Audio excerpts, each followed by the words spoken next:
So hello everyone and good morning सभी को। उम्मीद करता हूँ मेरी वॉइस प्रॉपर आ रही होगी सभी तक। एक बार कंफर्म कर देंगे। तो ये हम लोग का है लेक्चर नंबर 2 ऑफ निटो सीरीज। कल हम लोगों ने लेक्चर नंबर 1 किया था और आज हम लोग करने वाले हैं लेक्चर नंबर 2 ऑफ निटो series for the CGL mains. और कल मैंने कुछ लोगों के कमेंट्स देखे कि सर आपसे रहा नहीं गया, आपने अभी स्टार्ट कर दिया। और क्या था, मतलब ऐसे टाइप के कमेंट्स थे कि क्यों अभी स्टार्ट कर दिया सर, आप थोड़ा रुक जाते। तो मतलब पता है मुझे, तुमने मुझे अपने बचपन की याद दिला दी। मैं था और मेरा एक फ्रेंड हुआ करता था ना, स्कूल में डिक्टेशंस चलती थी, है कि नहीं, कि टीचर डिक्टेट कर रहा है लिखो, है ना, तो अपना नींद के आगोश में भी हैं, लिख भी रहे हैं। तो जैसे कि अगर जैसे मैं आगे निकल गया जैसे लिखते लिखते, तो ये जो दोस्त था मेरा बोलता था भाई रुक जाओ यार, दोस्त नहीं हो। तो दोस्ती की कसम दिला के मुझे क्या करता था, वो बोलता था कि भाई मेरे साथ साथ चलो, यानी कि अगर मैं पीछे हूँ तो तुम भी वैसे ही चलो। तो वो वाली जो है मुझे थोड़ी सी स्टोरी याद आ गई। ये भाई लेक्चर रिकॉर्डेड पड़े हुए हैं, बाद में भी देख सकते हैं। ठीक है, आप जब एग्ज़ाम दे देंगे, अगर जिन लोगों का एग्ज़ाम है, वॉइस इको कर रही है। अच्छा एक सेकेंड। गुड मॉर्निंग सभी को, उम्मीद करता हूँ। पता नहीं वॉइस का क्या इशू रहता है।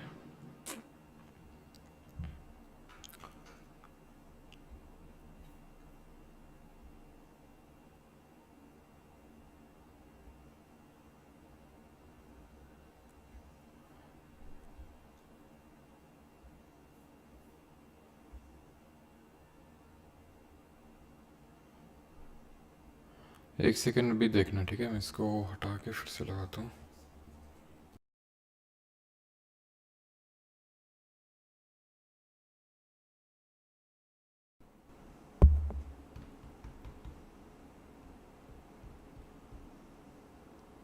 अभी ठीक है क्या, एक बार कंफर्म कर देना।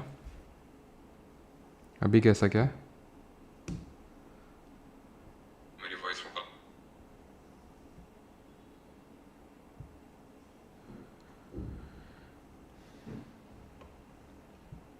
एक बार कंफर्म करना, अभी सारी चीज़ें प्रॉपर हैं क्या?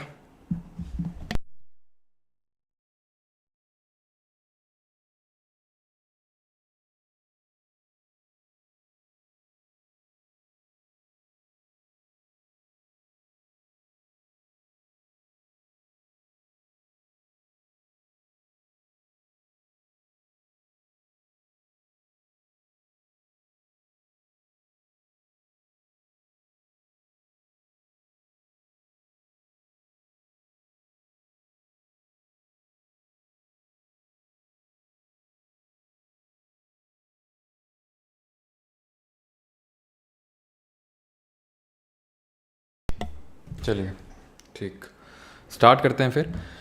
तो मैं ये बोल रहा था कि आप में से काफ़ी लोग ये बोल रहे थे कि सर अभी क्यों स्टार्ट करवाया आपने, थोड़ा मतलब प्रीलिम्स के एग्ज़ाम टीयर 1 के हो जाने देते तब स्टार्ट करवाते, अभी इतनी जल्दी क्या थी आपको, आपने अभी स्टार्ट करवा दिया। तो मैंने फिर ये बोला कि मुझे बचपन की स्टोरी याद आ गई जहाँ पे मैं और मेरा फ्रेंड अगल बगल बैठते थे। ठीक है, जो टीचर होता था वो डिक्टेशन करता था, डिक्टेट करता था कुछ भी, है ना, आपने भी लिखी होगी डिक्टेशंस। तो जैसे कि अगर फॉर एग्जांपल जैसे मैं थोड़ा सा आगे निकल गया, तो ये क्या करता था, जो मेरा दोस्त था, ये दोस्ती की कसम दे के मुझे कि भाई दोस्त नहीं हो बोलता था कि भाई मेरे साथ साथ चलो, तुम मेरे साथ साथ लिखो। ठीक है, तो वही टाइप यहाँ पे थोड़ा सा हाल है कि आप में से कुछ लोगों को ये लग रहा है कि बाकी लोग आगे निकले जा रहे हैं, ये लग रहा है, जबकि ऐसा नहीं है। ये लेक्चर्स आपको रिकॉर्डेड अवेलेबल हैं।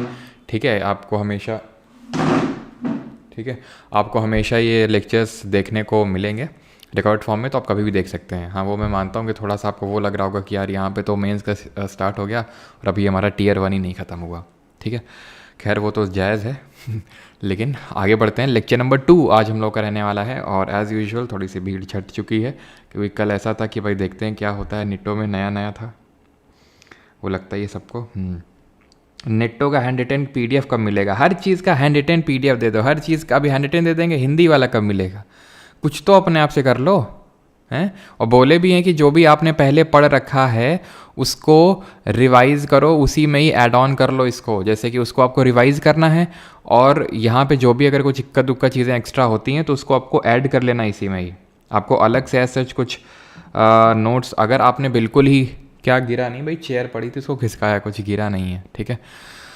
तो मैं ये बोल रहा हूँ कि आपको कुछ अगर कुछ भी नहीं किया तो आप नोट्स बना सकते हैं। वैसे तो मैं आपको ये एडवाइस करूँगा जो मैंने कल बोला था वो सारी चीज़ें, कि भाई आप नोट्स जो भी आप रिवाइज़ कर रहे हो वहीं पे अपने पीवाई की सीरीज़ के बनाए थे आपने, जो बैच के नोट्स हैं, कोई भी नोट्स हैं आपके पास, तो उसका आप जो है वहाँ पर लिख लेंगे। और आज कंप्यूटर को लेके 2 बजे, एकदम करेक्ट 2 बजे अमन सर का आपको एक वीडियो मिलेगा, वहाँ पे वो आपको बता रहे होंगे कि कैसे कैसे आपको वो कंप्यूटर करवाने वाले हैं, कंप्यूटर का सिलेबस क्या होता है, सारी चीज़ें। That is a kind of orientation class 2 बजे मिल जाएगी। और शाम को 7 बजे तो पता ही आज क्या होगा, ठीक है, बताने की ज़रूरत नहीं है। आगे बढ़ते हैं, पहला क्वेश्चन स्टार्ट करते हैं। In an ecosystem wise the number of trophic levels of a food chain usually limited. किसी पारिस्थितिकी तंत्र में खाद्य श्रृंखला के ट्रॉफिक स्तरों की संख्या आमतौर पर सीमित क्यों होती है, क्यों लिमिटेड होती है? इकोसिस्टम, ये टर्म किसने दिया था? निट्टो का फुल फॉर्म, क्यों भाई फिर से शुरू कर ले। निट्टो का फुल फॉर्म क्या होता है, क्यों करना चाहिए, है क्या, है ना, कोई ना कोई रोज़ नया आ ही जाता है कि निट्टो क्या है, क्यों है, कैसे है। तो इकोसिस्टम ये आपको बताना है। देन इकोलॉजी जो टर्म है वो किसने प्रपाउंड किया था सबसे पहले? तो इकोसिस्टम जो वर्ड है ये आर्थर तांसले ने दिया था, तानसेन नहीं है, तांसले। इकोलॉजी की अगर हम बात करें तो अर्नस्ट हैकल ने दिया था। किस साल दिया था ये भी हमें पता होना चाहिए।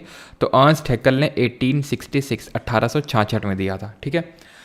अब यहाँ पे पूछ रहा है कि क्यों trophic level of food chain usually limited होती हैं। ऐसा क्यों नहीं होता कि बहुत सारी हमें ट्रॉफिक लेवल्स दिख जाएं? तो ऐसा इसलिए होता है क्योंकि एनर्जी लिमिटेड होती है, और एक ट्रॉफिक लेवल से अगले ट्रॉफिक लेवल पे जाने पे हमें पता है कि एनर्जी डिक्रीज़ होती है। डिक्रीज़ नहीं, बहुत भयंकर डिक्रीज़ होती है, फिर हम बोलते हैं कि बहुत कम ही ट्रांसफ़र होती है, ठीक है। तो high trophic levels individual, answer क्या होगा? Because of the loss of energy at each level, ठीक है। एक सेकेंड,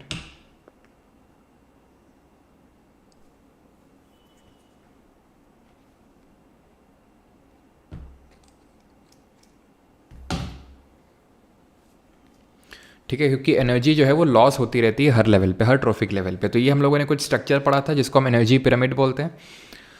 जितनी भी सन की एनर्जी आती है उसका जो हमारे टेरेस्ट्रियल इकोसिस्टम होता है, जो ज़मीन में जो पेड़ पौधे लगे हुए हैं, वो सिर्फ 1% ही उसका ट्रैप कर पाते हैं, मैक्सिमम 1%, ठीक है।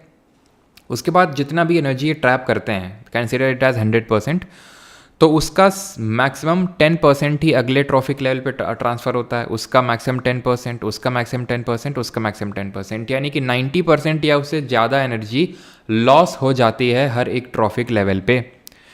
ये सारी चीज़ें तो आपको पता ही होंगी। ज़रा ये बताइए कि किसने एनर्जी पिरामिड का कॉन्सेप्ट किसने दिया था? किसने पिरामिड ऑफ नंबर का कॉन्सेप्ट दिया था? अब अगर आपने PYQ सीरीज़ अच्छे से पढ़ी है तो ये सारी चीज़ें हम, या फिर कहीं पे भी आपने पढ़ा है तो ये सारी चीज़ें हम अच्छे से देख चुके हैं कि जो एनर्जी पिरामिड होता है वो कभी इन्वर्टेड नहीं हो सकता है। जैसे ये क्या है, इसको हम अपराइट पिरामिड बोलते हैं, अपराइट। और ये जो ऐसा होता है इसको इन्वर्टेड बोलते हैं। तो एनर्जी पिरामिड कभी इन्वर्टेड नहीं हो सकता है। सारे पिरामिड हमारे इन्वर्टेड हो सकते हैं, चाहे वो आप बायोमास का पिरामिड ले लो, जैसे जो हमारा एक्वेटिक इकोसिस्टम होता है वहाँ पे बायोमास का पिरामिड इन्वर्टेड ही होता है। पिरामिड ऑफ नंबर की अगर हम बात कर लें तो ये इन्वर्टेड हो सकते हैं, मैं ये नहीं बोल रहा होते ही हैं, हो सकते हैं। जैसे पिरामिड ऑफ बायोमास अगर ज़मीन की बात करें, टेरेस्ट्रियल इकोसिस्टम की बात करें तो अपराइट ही होता है, लेकिन एक्वेटिक इकोसिस्टम में इन्वर्टेड होता है।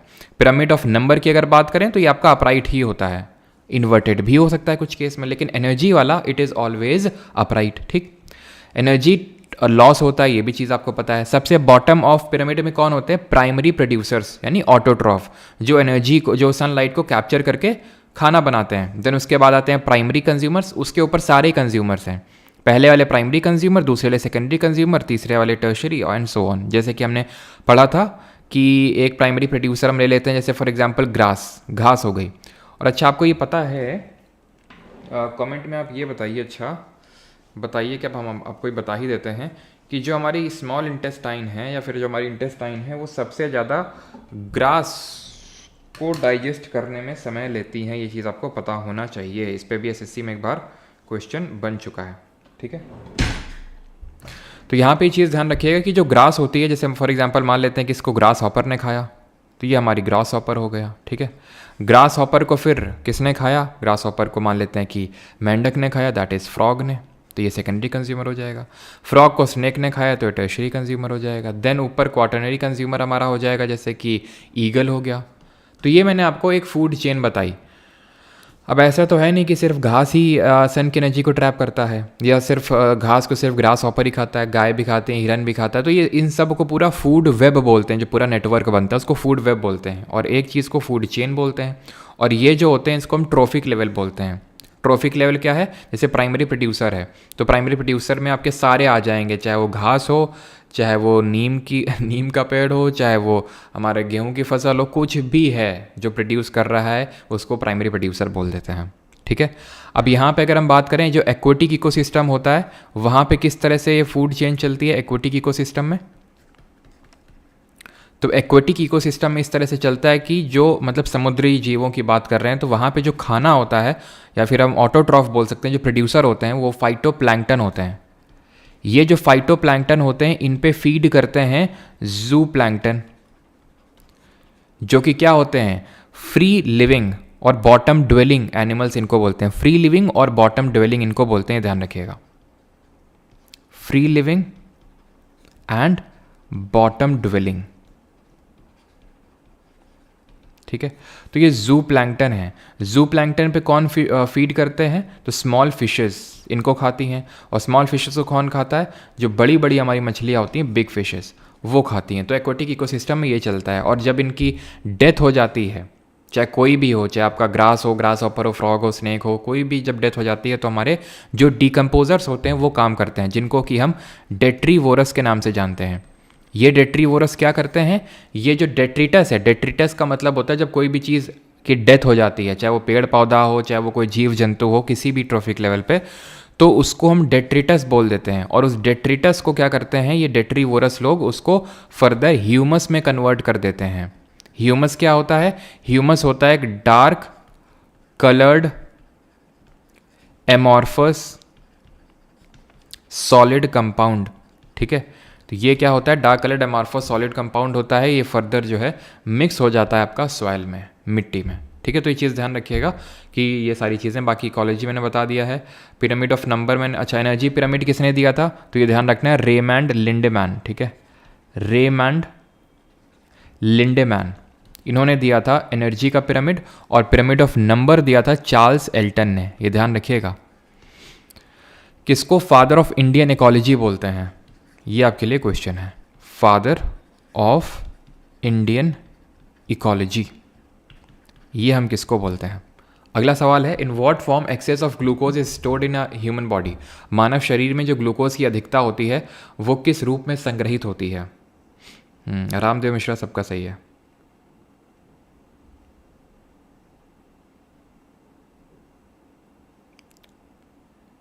Sir are you on LinkedIn? नहीं, लिंक्डइन पे तो नहीं हूँ मैं। लिंक्डइन तो मैंने कभी यूज़ भी नहीं किया। In what form excess of glucose is stored in our human body? तो फ्रक्टोज, ग्लाइकोजन, ग्लूकोज या फिर स्टार्च। तो यहाँ पे जब भी हम खाना खाते हैं, ठीक है, तो वो ग्लाइकोजन के रूप में स्टोर हो जाता है हमारे लिवर्स में। क्यों स्टोर हो जाता है? इसलिए स्टोर हो जाता है कि अगर मान लो फर्दर इसकी नीड पड़ी एनर्जी की, तो यही ग्लाइकोजन को ग्लूकोज में ब्रेक कर लिया जाता है। किसके द्वारा? एक हार्मोन होता है, आपने नाम सुना होगा, उसको बोलते हैं ग्लूकागॉन।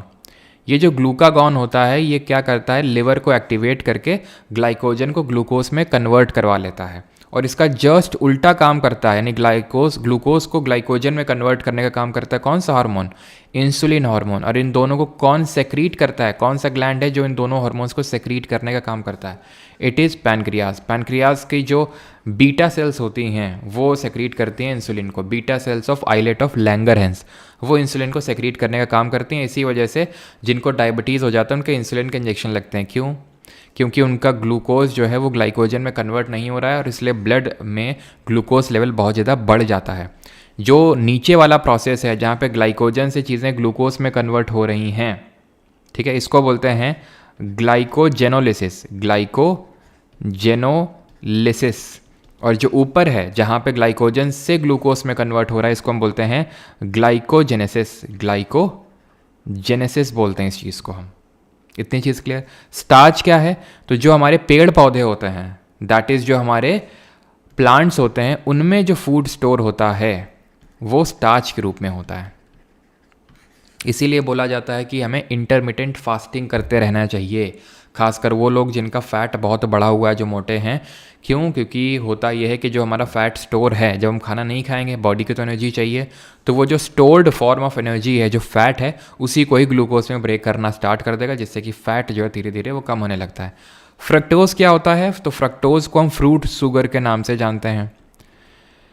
ये फ्रूट शुगर होती है, फलों में जो आपकी शर्करा होती है उसको हम फ्रक्टोज़ बोलते हैं। ज़रा कमेंट में बताइए कि फ्रक्टोज़ मोनोसैकेराइड होती है, डाइसैकेराइड होती है, फिर पॉलीसैकेराइड होती है। ग्लूकोज़ की अगर बात करें तो ग्लूकोज आपकी सिंपल फॉर्म ऑफ शुगर है, इट इज़ मोनोसैकेराइड। जो ग्लूकोज है वो मोनोसैकेराइड है, फ्रक्टोज भी मोनोसैकेराइड है। ग्लाइकोजन और स्टार्च पॉलीसैकेराइड हैं, पॉलीसैकेराइड। सुक्रोज का नाम आपने सुना होगा, सुक्रोज ये आपका डाइसैकेराइड है, यानी कि जब ये आपका डिजॉल्व होता है तो इसमें दो डाइसैकेराइड, तो दो ग्लूकोज की यूनिट्स यहाँ पे आपको देखने को मिलती हैं। ठीक है। और अगर मैं बात करूँ जैसे माल्टोज, आपने नाम सुना होगा। माल्टोज क्या होती है? जो अनाज में शर्करा होती है, जो सीरियल्स में जो शुगर होती है, उसको हम माल्टोज बोलते हैं। ये भी आपकी एकदम सिंपलेस्ट फॉर्म ऑफ शुगर नहीं है, ये भी आपकी डाइसैकेराइड है, यानी कि दो मोनोसैकेराइड यूनिट से मिल के बना हुआ है आपका सुक्रोज और maltose. Consider the following statement about the stone age in India. Bharat में पाषाण युग के बारे में निम्नलिखित कथनों पर विचार करें। स्टेटमेंट पढ़िए और आंसर करिए। भले आपको स्टेटमेंट काफ़ी लंबे चौड़े लग रहे हों, लेकिन आप पढ़े ही आसानी से आंसर कर सकते हैं। आरआरबी वाले भी ये सीरीज़ कर सकते हैं क्या? करने को तो आप कुछ भी कर सकते हैं, लेकिन मेन ये है कि क्या ज़रूरी है और क्या ज़रूरी नहीं है। ठीक है, क्योंकि यहाँ पे क्या है, ये जो चीज़ें हैं ये मेनली सीजीएल मेंस के लिए है। ठीक है, अभी आते हैं स्टोन एज के बारे में। यहाँ पे स्टेटमेंट्स दिए हुए हैं। Different periods are identified on the basis of the type and technology of stone tools. Stone age यानी कि पाषाण युग, इसके बारे में हम क्या जानते हैं? पहले स्टेटमेंट ही पढ़ लेते हैं। ठीक है, different periods are identified on the basis of the type and technology of stone tools. There are no regional variation. No regional variation. ये क्या है? ये एक तरह के हमारे एक्सट्रीम कीवर्ड्स हैं। नो रीजनल वेरिएशंस, कोई रीजनल वेरिएशंस देखने को मिलता ही नहीं है type and technology of tools में इन डिफरेंट पीरियड्स। आप स्टोन एज में हम क्या पढ़ते हैं? पाषाण युग में हम क्या पढ़ते हैं? तो स्टोन एज में हम 3 एजेस के बारे में पढ़ते हैं। एक तो पीलियोलिथिक,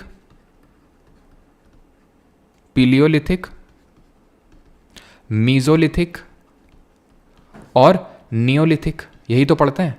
पीलियो का मतलब होता है ओल्ड और लिथिक का मतलब स्टोन, तो ओल्ड स्टोन एज है, ये आपकी मिडिल स्टोन एज है और ये आपकी न्यू स्टोन एज है। तो इनको हम किस बेसिस पे डिवाइड करते हैं? क्या बेसिस, क्या डिवीजन का बेसिस है कि किस तरह के स्टोन टूल्स तो सब में ही देखने को मिल रहे हैं, लेकिन किस तरह के स्टोन टूल्स हैं, तो वो है बेसिस ऑफ डिफरेंशिएशन। जैसे यहाँ पे क्या है, एकदम रॉ फॉर्म में यूज़ किया जाता है। यहाँ पे क्या है, थोड़ी सी कटाई छटाई करके यूज़ किया जाता है, यानी कि यहाँ पे हमें माइक्रोलिथ देखने को मिलते हैं। माइक्रोलिथ का मतलब होता है, माइक्रो का मतलब छोटा, लिथ का पत्थर, तो छोटे छोटे पत्थर देखने को मिलते हैं। नियोलिथिक में क्या, पॉलिश्ड स्टोन टूल्स देखने को मिलते हैं। तो ये है बेसिस ऑफ डिफरेंशिएशन। तो आप ये तो बोल ही नहीं सकते हैं कि एकदम यूनिफॉर्मिटी रही। पीलियोलिथिक का टाइम पीरियड क्या है? तो पीलियोलिथिक का आप टाइम पीरियड बोल सकते हो 5 लाख बीसी। बीसी का मतलब क्या है? ईसा मसीह के जन्म से कितने साल पहले की हम बात कर रहे हैं, जीसस क्राइस्ट के जन्म से कितने साल पहले की बात कर रहे हैं। तो 5 लाख बीसी से रफली आप मान सकते हैं यहाँ पे 12,000 बीसी तक। देखिए डिफरेंट जगहों पे डिफरेंट टाइम पीरियड्स थे। इंडियन सब कॉन्टिनेंट थोड़ा में लेके चल रहे हैं और एसएससी जो मानता है। मीजोलिथिक की अगर बात करें तो 12,000 से 10,000 बीसी। ठीक है, एसएससी ने तो एक बार यही क्वेश्चन पूछा था और यही माना था उसने। और आप नियोलिथिक का बोल सकते हैं 10,000 से लेकर वही लफली 2,500 बीसी। ठीक है, तो ये हमारा टाइम पीरियड है पीलियोलिथिक, मीजोलिथिक और नियोलिथिक। और 2,500 बीसी के बाद हमें पता है हड़प्पन एज स्टार्ट हो गया था, और इसी टाइम पे हमारा चैल्कोलिथिक स्टेज भी स्टार्ट हो गया था। चैल्कोलिथिक क्या है? चैल्कोलिथिक है कॉपर एज, ताम्र पाषाण युग जिसको बोलते हैं, बिकॉज हमें पता होना चाहिए copper was the first metal to be discovered by the humans. तो जो चैल्कोलिथिक एज थी वो हड़प्पन एज के साथ, या फिर जो हमारा इंडस वाली सिविलाइजेशन का जो एज था जिसको ब्रॉन्ज एज बोलते हैं, बिकॉज वहाँ के लोग ब्रॉन्ज का यूज़ करते थे, वो दोनों कोइंसाइड कर रहे थे। यानी कि जो 2500 से 1750 बीसी का टाइम पीरियड पढ़ते हैं हम, हड़प्पा का वही कुछ टाइम पीरियड चैल्कोलिथिक का था। यहाँ तक कि हड़प्पा जब ख़त्म हो गया था उसके कुछ टाइम बाद तक चैल्कोलिथिक एज चलता रहा था। ठीक है, चैल्कोलिथिक एज हमें कहाँ पे देखने को मिलता है? तो चैल्कोलिथिक एज के लिए जैसे कि यहाँ पे हम एक साइट पढ़ते हैं जॉर्वे महाराष्ट्र में, तो इसको जॉर्वे कल्चर बोल देते हैं। ठीक है, राजस्थान में अहरबानस करके साइट देखने को मिलती है, तो इसको अहरबानस कल्चर बोल देते हैं। यहाँ पे अगर हम बात करें मध्य प्रदेश में, तो ईरान और कयाथा कल्चर बोल देते हैं, क्योंकि ये साइट्स हमें देखने को मिली। जैसे इंडस वैली सिविलाइजेशन को हड़प्पन सिविलाइजेशन क्यों बोल देते हैं? क्योंकि पहली साइट वहाँ पे हड़प्पा ही मिली थी। तो यहाँ पे हमें कॉपर एज देखने को मिलती है। यहीं पे क्यों देखने को मिलती है? ये इसका रीज़न हमें ज्योग्राफी से पता चलता है कि यहीं पे हमें माइंस देखने को मिलती हैं। कौन कौन सी माइंस हैं ज़रा बताइए। जैसे कि खेतड़ी माइंस हैं, ये कहाँ पे हैं? मलज खंड कहाँ पे हैं? तो ये सब अगर हम बात करें, तो जैसे खेतड़ी की अगर बात करें तो ये राजस्थान में है, मलज खंड मध्य प्रदेश में है। तो इसीलिए हमें इस रीजन में कॉपर एज देखने को मिलता है, जहाँ के लोग कॉपर का इस्तेमाल करते थे, कॉपर का यूज़ करते थे। क्लियर इतनी चीज़? तो there was no regional variation. ठीक है, स्टोन एज जब भी ऐसा सवाल आए स्टेटमेंट वाला और आप एकदम श्योर नहीं है उस क्वेश्चन को लेके, तो सारे स्टेटमेंट पढ़ने हैं जब तक कि आपको एक स्टेटमेंट को लेके मतलब पूरी श्योरिटी ना हो जाए, क्लैरिटी ना हो जाए कि नहीं ये तो होगा ही नहीं। ठीक है, या फिर ये तो होगा ही होगा। Stone age cultures of different periods evolved uniformly in a neat unilinear fashion all over the subcontinent. यानी कि जो स्टोन एज कल्चर है डिफरेंट पीरियड्स का, वो इवॉल्व हुआ यूनिफॉर्मली, यानी सारी जगह एक तरह से इवॉल्व हुआ नीट और यूनिफॉर्म फैशन में ऑल ओवर दी सब कॉन्टिनेंट। सारी जगहों में ऑल ओवर दी सब कॉन्टिनेंट। अगेन ये एक ऐसा कीवर्ड है, फिर कुछ कीवर्ड्स हैं जो इस स्टेटमेंट को एक्सट्रीम स्टेटमेंट बनाते हैं। इसके पीछे का लॉजिक मैंने आपको कल बताया भी था। क्या है? जैसे stone age cultures of different periods evolve uniformly in a neat unilinear fashion all over the subcontinent. कहीं पे भी अगर नहीं हुआ होगा ना तो अपने आप स्टेटमेंट गलत हो जाएगा। कोई रीजनल वेरिएशन था ही नहीं, जरा सा भी कुछ अगर वेरिएशन होगा तो अपने आप स्टेटमेंट गलत हो जाएगा। और एक्चुअल में यही है भी। यहाँ पे दोनों स्टेटमेंट गलत हैं, जो एक्सट्रीम कीवर्ड्स यहाँ पे मेंशन है उसकी वजह से पहला यहाँ पे स्टेटमेंट सही आंसर होगा। Option number first will be the correct answer.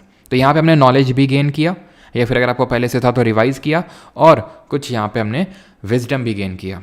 Question number fourth, which of the following items comprises the major portion of revenue expenditure of the union government of India.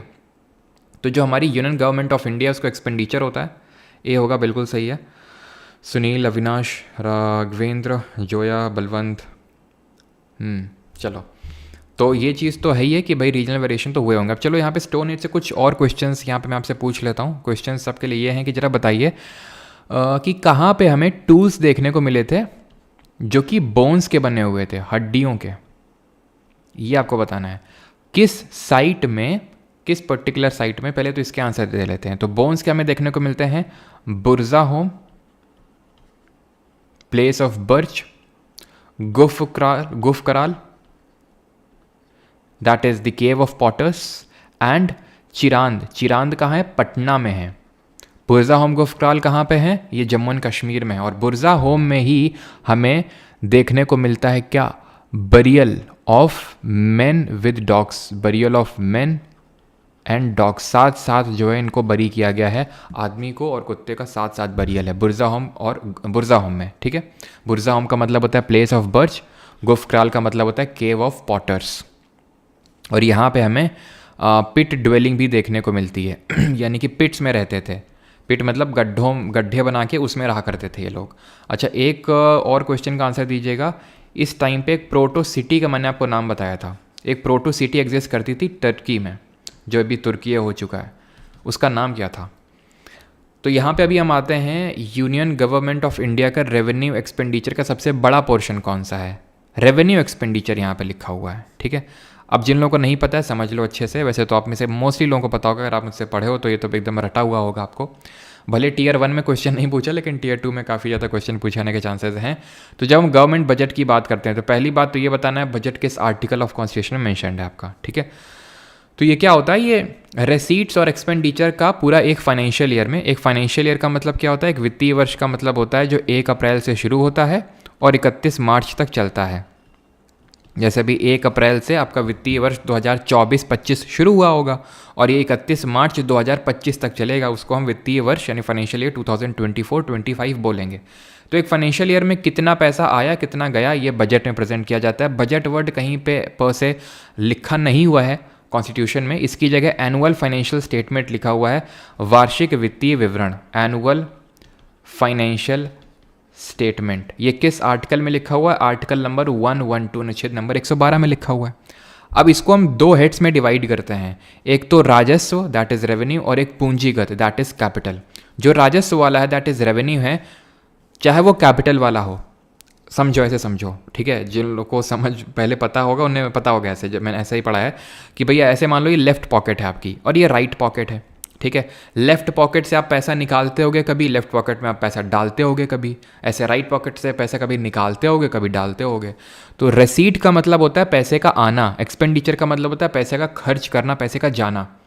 तो आपकी left pocket में अगर पैसा आ रहा है that is revenue वाले side में आ रहा है तो उसको रेवेन्यू रेसीट, रेवेन्यू साइड से जा रहा है तो रेवेन्यू एक्सपेंडिचर, कैपिटल साइड में आ रहा है तो कैपिटल रेसीट, और कैपिटल साइड से जा रहा है तो उसको कैपिटल एक्सपेंडिचर बोलेंगे, ठीक। इतनी बात क्लियर। अब रेवेन्यू वाले साइड में हमने पढ़ा था कि बहुत ही फ्रीक्वेंट जो पैसा आता जाता है बहुत ही तेज़ी के साथ, है ना, बहुत ही फ्रीक्वेंटली आता जाता है, तो वो रेवेन्यू साइड में, और जो बहुत ही फ्रीक्वेंट नहीं होता है कभी कभी तो वो कैपिटल में जाता है। तो रेवेन्यू में जैसे रेवेन्यू रेसीट में क्या क्या आता है? टैक्स और नॉन टैक्स का पैसा। टैक्स का पैसा मतलब जो डायरेक्ट टैक्स का पैसा हो गया, यानी प्रत्यक्ष कर से गवर्नमेंट को आता है, और जो इनडायरेक्ट टैक्स से आता है। अभी इसको हम ज़्यादा डीप में डिवेल्व नहीं करने वाले हैं, नहीं होगा तो अगले लेक्चर में हम ले लेंगे, जो अगले सैटरडे को होगा, कि डायरेक्ट और इनडायरेक्ट टैक्स पे क्वेश्चन, ठीक है। अभी के लिए प्रत्यक्ष कर और अप्रत्यक्ष कर, ये दोनों जो भी टैक्स से गवर्नमेंट को कलेक्शन होता है वो रेवेन्यू रेसीट में जाता है। नॉन टैक्स का पैसा गवर्नमेंट को कैसे आता है? तो जैसे गवर्नमेंट ने किसी को लोन दे रखा है, ठीक है, किसी को लोन दे रखा है, तो उसमें जो ब्याज कमाएगा गवर्नमेंट ऑफ इंडिया वो नॉन टैक्स हो गया। या फिर जो हमारे जैसे टोल वोल का पैसा जो हम देते रहते हैं रोड पे, तो वो सारा पैसा यहाँ पे जाता है। बहुत ही फ्रीक्वेंटली आपको जो है ये पैसा यहाँ पे जाता है, तो इसलिए सारा पैसा यहाँ जाता है। अब रेवेन्यू एक्सपेंडिचर मतलब ऐसा कौन सा खर्चा है जो हमारी लेफ्ट वाली पॉकेट से हो रहा है। तो ये दो तरह के होते हैं, plan revenue expenditure, non plan revenue expenditure. ये आपको इस पर डीप पे नहीं जानना कि प्लान क्या होता है, नॉन प्लान क्या होता है। आपको बस इतना समझना है कि रेवेन्यू एक्सपेंडिचर में क्या क्या होता है, कौन से एक्सपेंडिचर्स हमारे आते हैं, कौन से खर्चे आते हैं रेवेन्यू एक्सपेंडिचर वाले साइड में। तो इसमें जो सैलरी होती है किसकी? गवर्नमेंट एम्प्लॉय की, गवर्नमेंट सैलरी देती है ना उनको, सैलरी हो गई, वेजेस हो गए, पेंशन जो भारत सरकार देती है, ये सारा कुछ रेवेन्यू एक्सपेंडिचर में आता है। क्लियर इतनी बात? अब आ जाते हैं कैपिटल वाले साइड में। तो कैपिटल रेसीट की बात कर लेते हैं। तो जो पैसा बहुत ही कम, मतलब जल्दी जल्दी नहीं आता है, जैसे कि हम लोन लेते हैं, वो पैसा यहीं पे आता है। अब लोन रोज रोज तो कोई लेने जाता नहीं है, कभी कभी लिया जाता है, तो लोन का पैसा यहाँ पे आएगा। और डिसइन्वेस्टमेंट, विनिवेश कर देना। डिसइन्वेस्टमेंट विनिवेश का मतलब होता है कि जैसे कोई गवर्नमेंट की शेयर होल्डिंग है, गवर्नमेंट के मान लेते हैं gas authority of India limited गैल है, गवर्नमेंट अपनी इसमें हिस्सेदारी बेच दे प्राइवेट को, और उससे जो पैसा कमा लेगी वो होगा ये, क्योंकि रोज़ रोज़ तो हिस्सेदारी बेची नहीं जाती है, बड़ी बड़ी जो हमारी PSUs हैं। तो ये आप ऐसे इसको ऐसे समझ लो, ठीक है।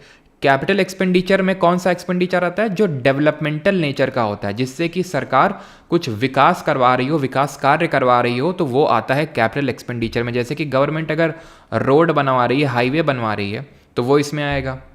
सबसे लॉन्गेस्ट हाईवे जरा बताइए कौन सा है, और कौन से नेशनल हाईवे को हम शेरशाह सूरी मार्ग के नाम से जानते हैं? तो रोड बनवाया, हॉस्पिटल बनवाया,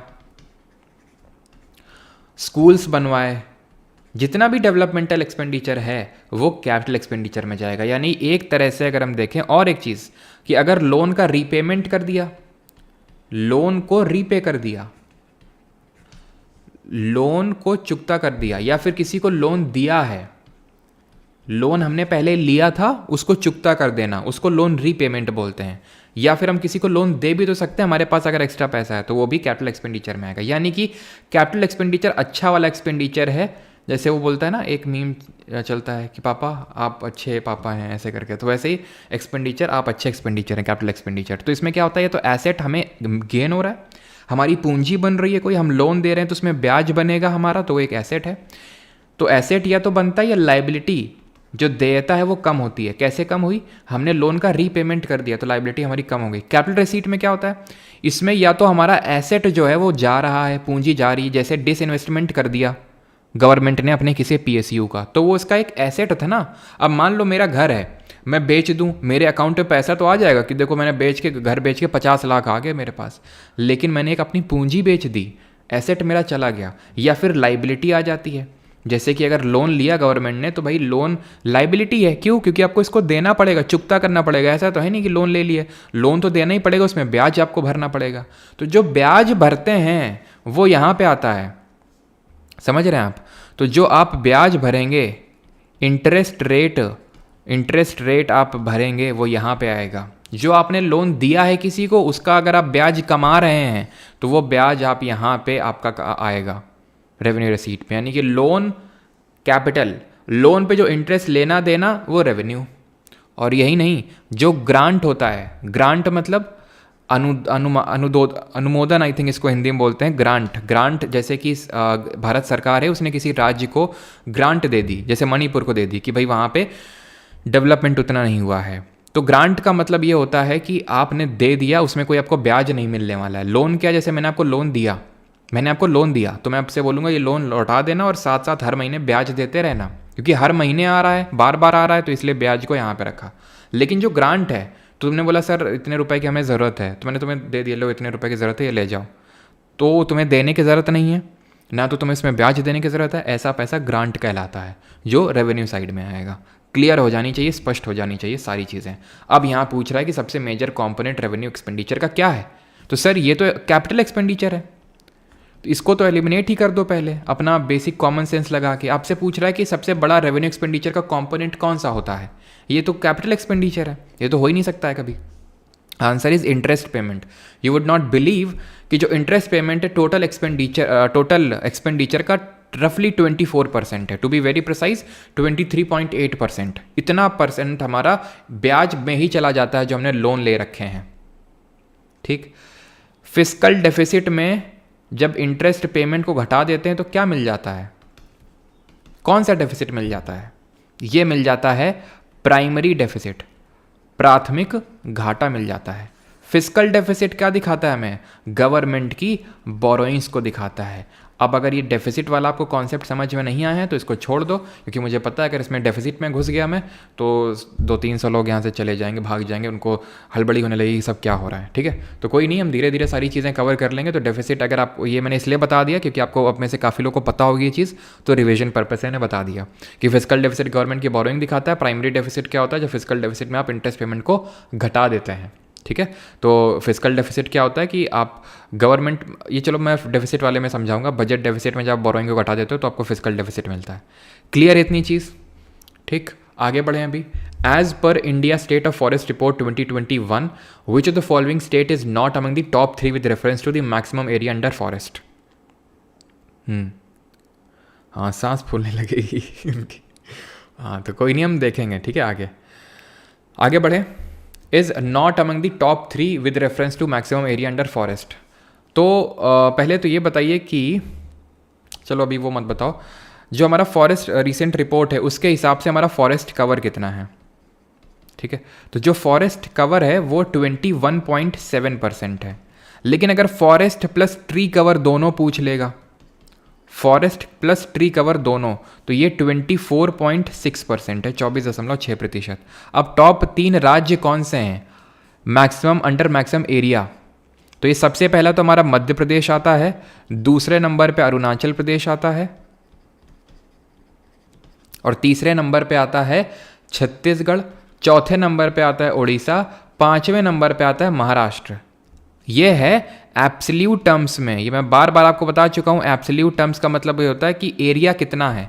परसेंटेज के टर्म्स में जब हम बात करते हैं तो सबसे नंबर 1 पे आता है मिजोरम, रफली 84.84%, 84.5% यहाँ पे जो एरिया है वो फॉरेस्ट में कवर्ड है। दूसरे नंबर पे यहाँ पे भी अरुणाचल ही बैठा हुआ है। ठीक है, तो ये 2 ध्यान रख लेना। ठीक है, वैसे चलो एक और याद कर लेते हैं, मेघालय। ठीक है, मेघालय 3 में ही आपका आराम से हो जाएगा। तो ये है। अब अरुणाचल में ही सबसे ज़्यादा मैक्सिमम लॉस भी नोटिस किया गया है फॉरेस्ट का। मैक्सिमम लॉस के बाद है सेकंड नंबर पे ये, एरिया टर्म्स में भी और परसेंटेज टर्म्स में भी। और मैक्सिमम गेन कहाँ पे हुआ है? आंध्र प्रदेश में। अच्छा, पक्के पागा टाइगर रिजर्व कहाँ पे, जरा बताइए। मैक्सिमम गेन यहाँ पे हुआ है। कौन सा राज्य है जो फॉरेस्ट कवर के मामले में सबसे नीचे है, और कौन सा यूटी है जो फॉरेस्ट कवर के मामले में सबसे नीचे है? तो आंसर क्या होगा? पूछ रहा है कि नॉट अमंग द टॉप 3, तो टॉप 3 में ये है, टॉप 3 में ये है, टॉप 3 में ये है, टॉप 3 में ये नहीं है, ऑप्शन नंबर डी नहीं है ये। अब अगर हम बात करें कि हमारा फॉरेस्ट का कवर इतना है, फॉरेस्ट प्लस ट्री कवर इतना है, लेकिन जो हमारा टारगेट है ना कि फॉरेस्ट कवर हमारा इतना होना चाहिए, तो टारगेट है 33%, 33% होना चाहिए।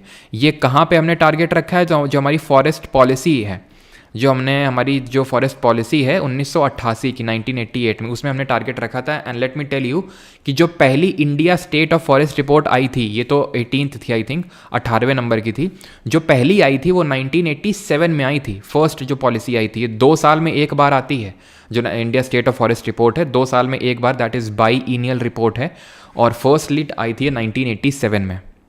ठीक है, इतनी चीज़ क्लियर। अच्छा, यहाँ पे फॉरेस्ट के बारे में हम लोग पढ़ लें क्या? फॉरेस्ट के बारे में पढ़ लें, बताओ। तो फॉरेस्ट में चाहिए, बताओ कौन सा क्वेश्चन है ये? 5th क्वेश्चन है।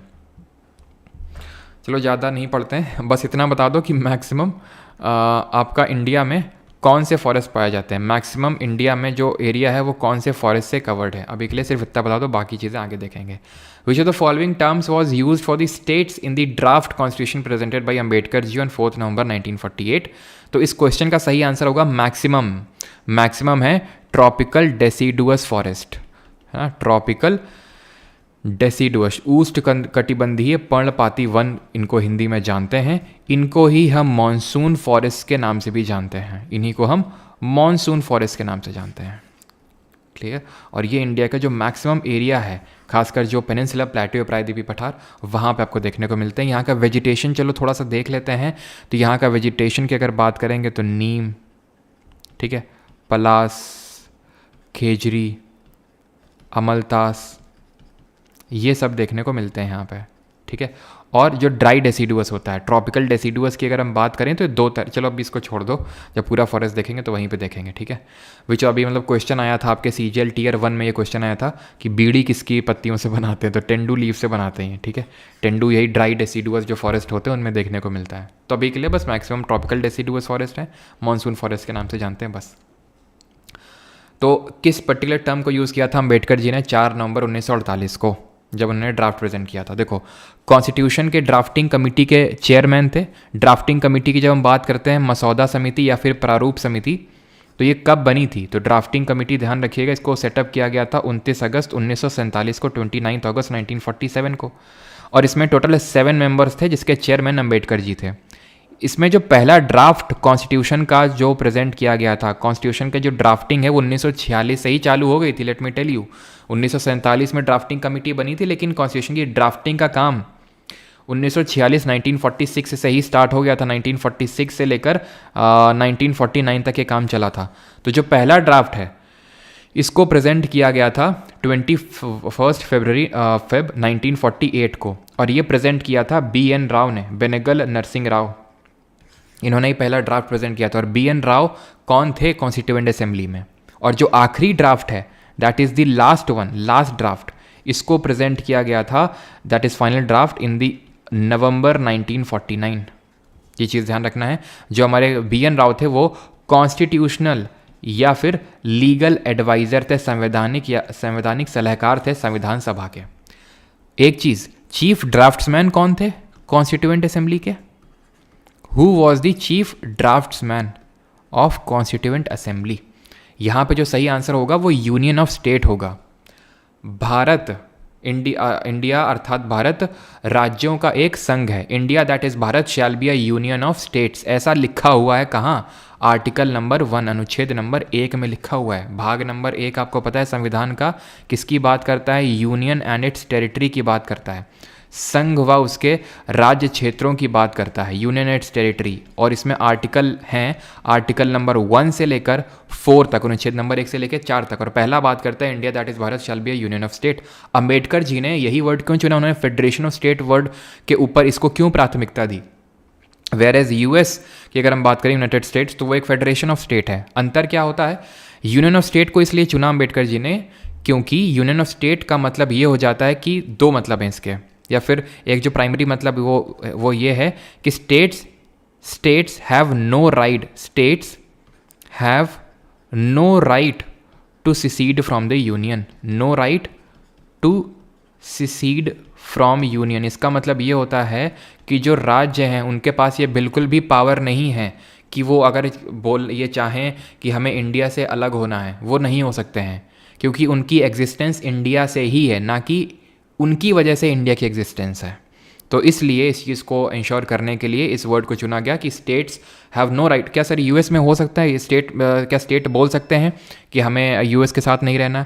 बिल्कुल वहाँ पे पॉसिबल है, लेकिन इतना भी आसान नहीं है कि कोई कल को स्टेट चाहे कि हमें नहीं यूएस का पार्ट रहना है तो वो यूएस से हट जाएगा। इतना भी आसान नहीं है, लेकिन हाँ पॉसिबिलिटीज़ एग्जिस्ट करती हैं।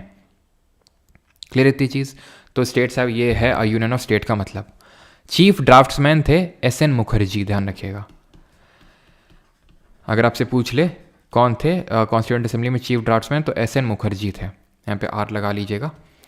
एक क्वेश्चन है आपके लिए, एंड दैट इज़ कि अब क्योंकि पार्ट 1 को डिस्कस कर रहे हैं, तो एक चीज़ बताइए कि अगर मान लेते हैं स्टेट्स हैं, तो स्टेट्स की बाउंड्री को ऑल्टर करना है अगर मान लेते हैं, या फिर इनका नाम चेंज करना है, इनको बाइफरकेट करना है, दो स्टेट को अमलगमेट करना है, मिलाना है, तो कौन सा आर्टिकल का यूज़ करेंगे? कौन सा आर्टिकल यूज़ करेंगे?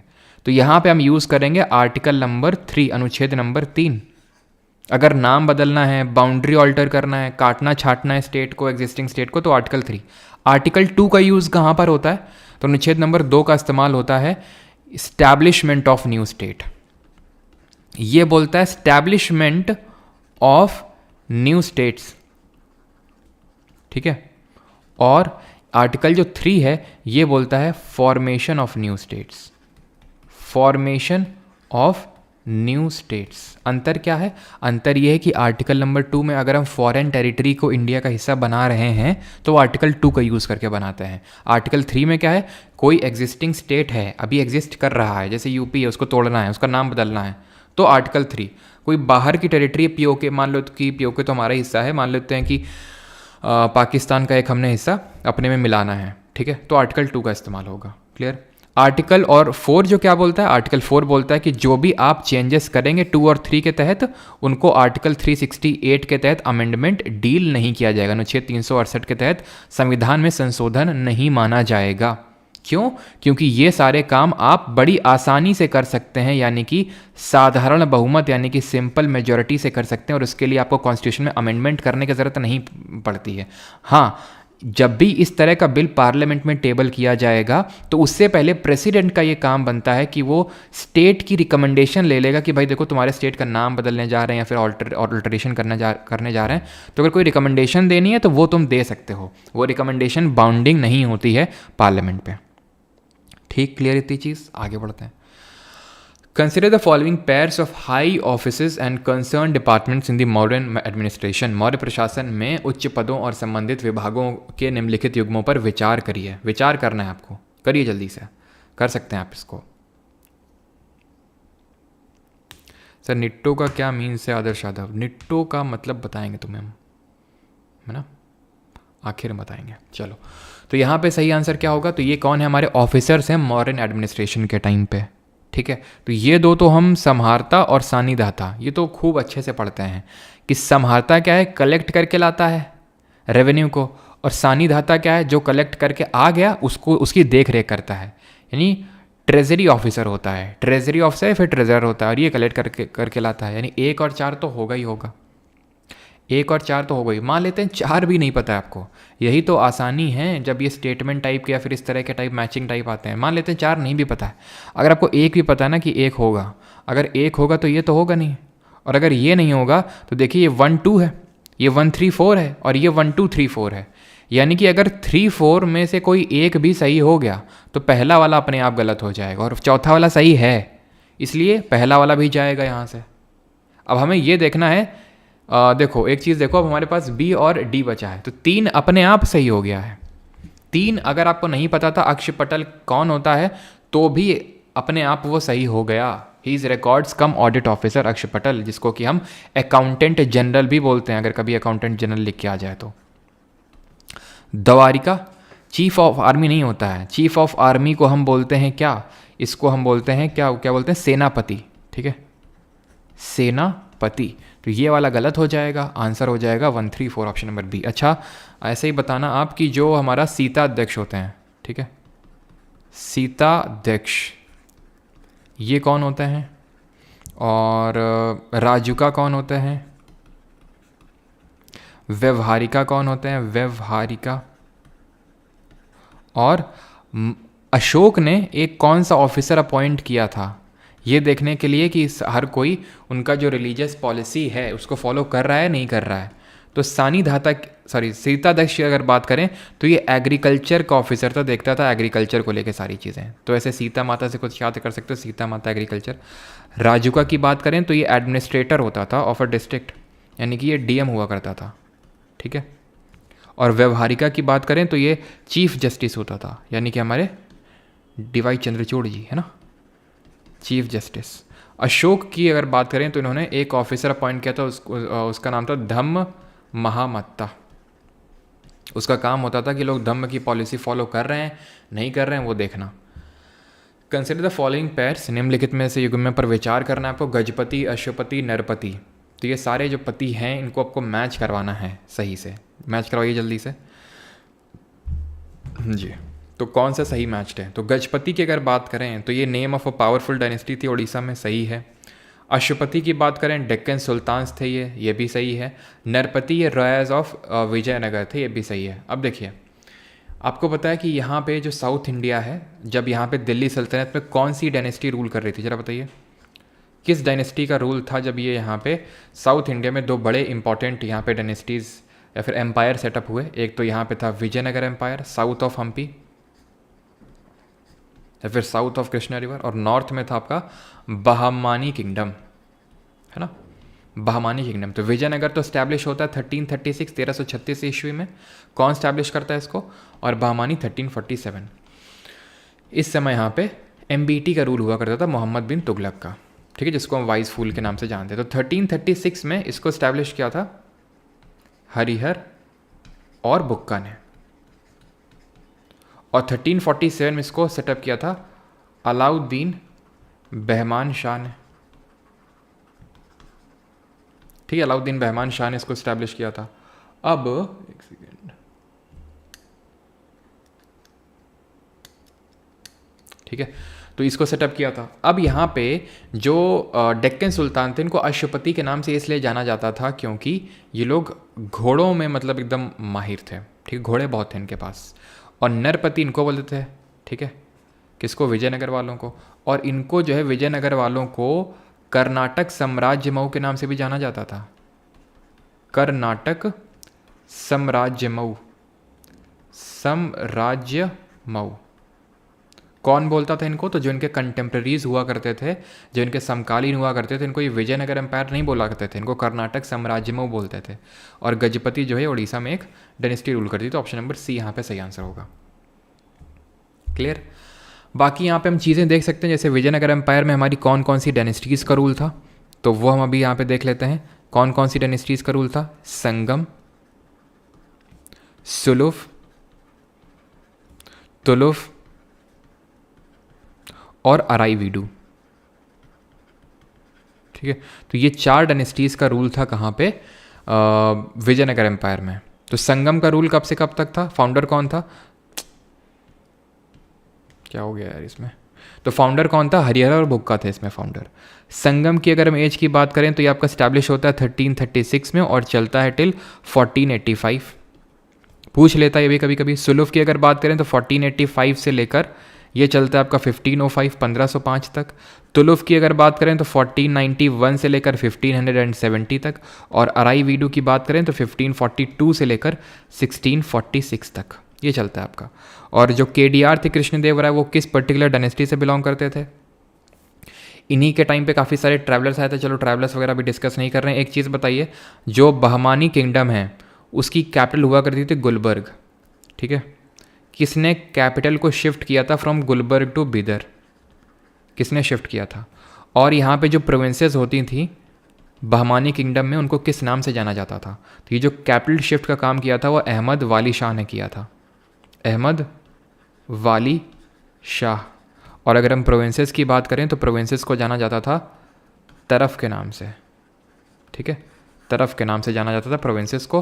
और जो इनको गवर्न करते थे प्रोविंसेस को, उनको तरफदार के नाम से जानते थे, ठीक है, जो गवर्नर्स होते थे उनको हम तरफदार बोलते थे, ठीक है। तो ये चीज़ क्लियर। और ये जो बहमानी किंगडम है, ये 5 छोटी छोटी इसमें डायनेस्टीज़ निकल के आती हैं। कौन कौन सी? बेरार, बिदर, बीजापुर, अहमदनगर और गोलकोंडा, ठीक है। तो ये 5 डायनेस्टीज़ में टूट जाता है पूरा किंगडम। वो हम देखेंगे किसमें, बीजापुर में आपकी कौन सी डायनेस्टी आई थी, गोलकोंडा में कुतुब शाही डायनेस्टी, बीजापुर में आदिल शाही डायनेस्टी, वो सब हम आगे देखेंगे, ठीक है। आगे बढ़ते हैं। और बाकी जो हमारे केडीआर थे, कृष्णदेव राय, वो तुलुव डायनेस्टी से बिलोंग करते थे। आगे बढ़ते हैं। Consider the following statements. तो ये स्टेटमेंट आपको दिए हुए हैं 3, पढ़िए ढंग से और आंसर करिए इसका।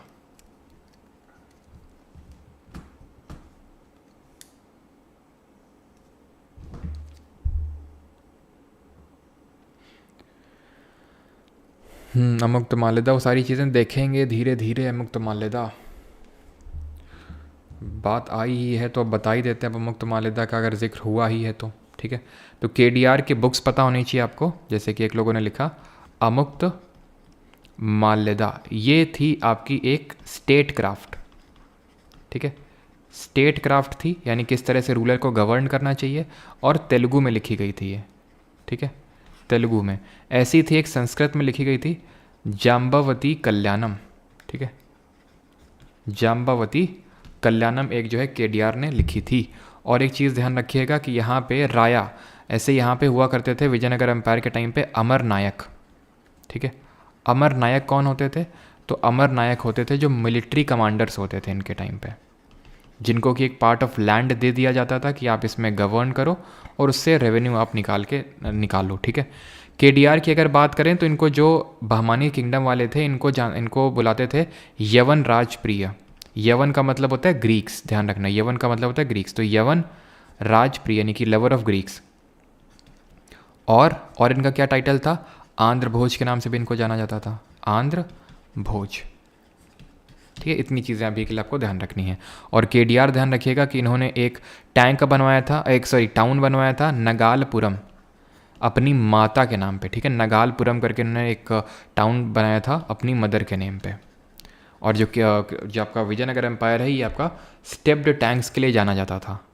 तो इस क्वेश्चन को भी अटेम्प्ट करते हैं। The parliament prevention of disqualification act 1959 exempts several posts from disqualification on the grounds of office of profit. The above mentioned act was amended 5 times.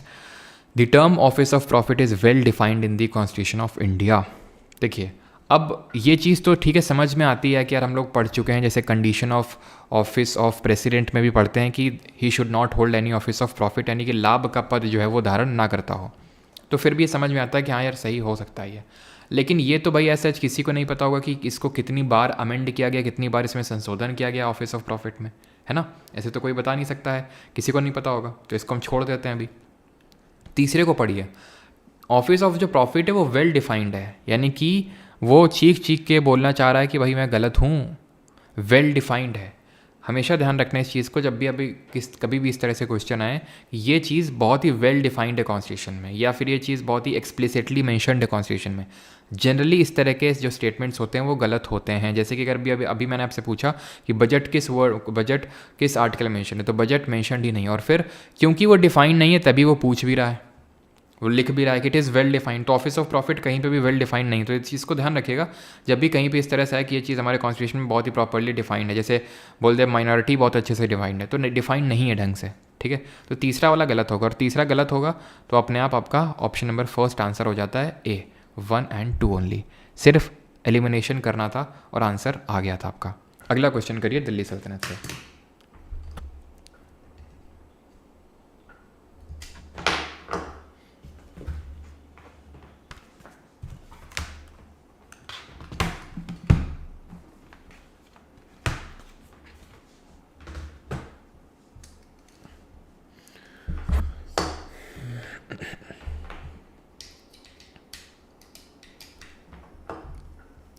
चलिए, तो अगला क्वेश्चन है यहाँ पे, हु कंपोज दी तबाकत नसीरी इन दी दिल्ली सल्तनत पीरियड। तो दिल्ली सल्तनत काल में ताबाकत नसीरी की रचना किसने की थी? हसन निज़ामी, आमिर खुसरो, मिनहाजुल सिराज या फिर ज़ियाउद्दीन बरानी? तो इस क्वेश्चन के अगर सही आंसर की बात करें, ताबाकत नसीरी ये लिखी थी मिनहाजुल सिराज ने, और इसमें ही इन्होंने बताया था किसके बारे में?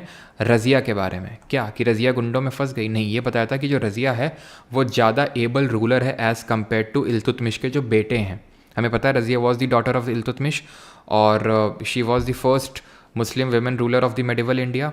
तो रज़िया ने काफ़ी शॉर्ट टर्म तक रूल किया था, लेकिन she was an able ruler, ऐसा तबाकत नसीर में मिनहाजुल सिराज ने बताया, जो कि एक क्रॉनिकलर थे, एक हिस्टोरियन थे किसके टाइम पे?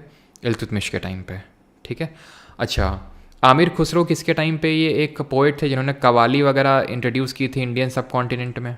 तो ये आमिर खुसरो थे आपके अलाउद्दीन खिलजी के टाइम पे। ठीक है। अलाउद्दीन खिलजी को इन्होंने क्या टाइटल दिया था? अलाउद्दीन खिलजी ने इन्हें टाइटल दिया था तूते हिंद, that is parrot of India.